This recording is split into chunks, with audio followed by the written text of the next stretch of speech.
For this week's 4-test series against New Zealand on the road to August World Championships. Adam Peacock went along and discovered being in camp is anything but a holiday.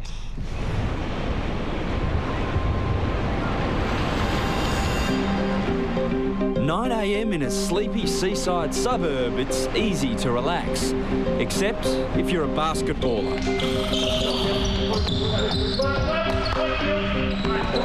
The Boomers are into training in the midst of a 4-day camp to prepare for New Zealand next week.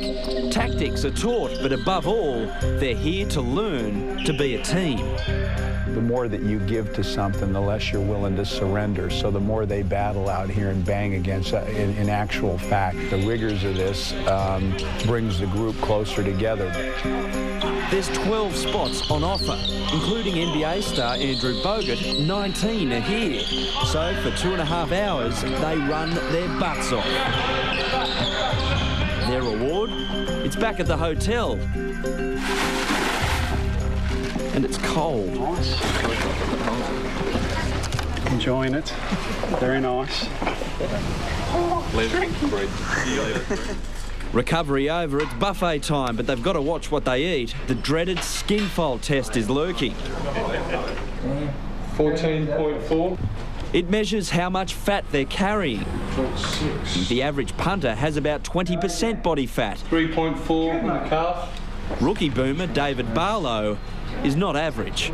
I'd say it'd be close to about 4.5–5% body fat. It's like triathlete. Very much so, very much so. It's always about the same, but it actually was pretty low today. But no, I'll just go as hard as I can, as always. Barely 90 minutes pass at the hotel before it's time to lace up again for another 3 hours on court.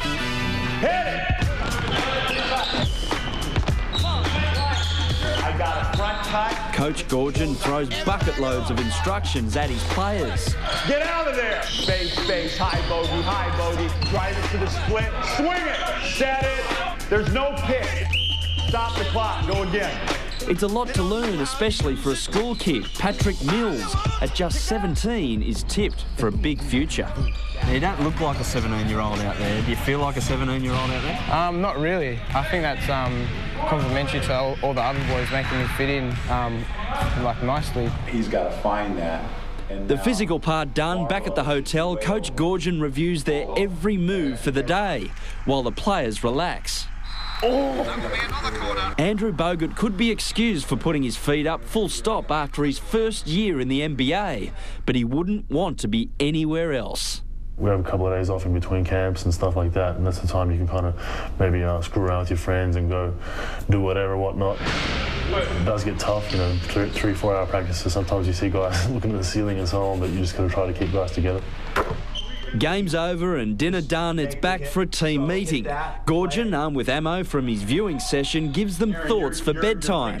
Speaking of which, 13 hours after starting, it's time to end one hectic day in Camp Boomer. Have a good night's sleep. 1, 2, 3, Boomers. Told you it was all. Have a good night's sleep, he says. That wouldn't have been hard after that. Great story from Adam Peacock. Now, the Boomers head to New Zealand tomorrow to play 2 matches there. Then it's back home to Hobart and Melbourne for matches on July 17 and 19. You can check out the Basketball Australia website, basketball.net.au, for all the ticket details. All right, right after this.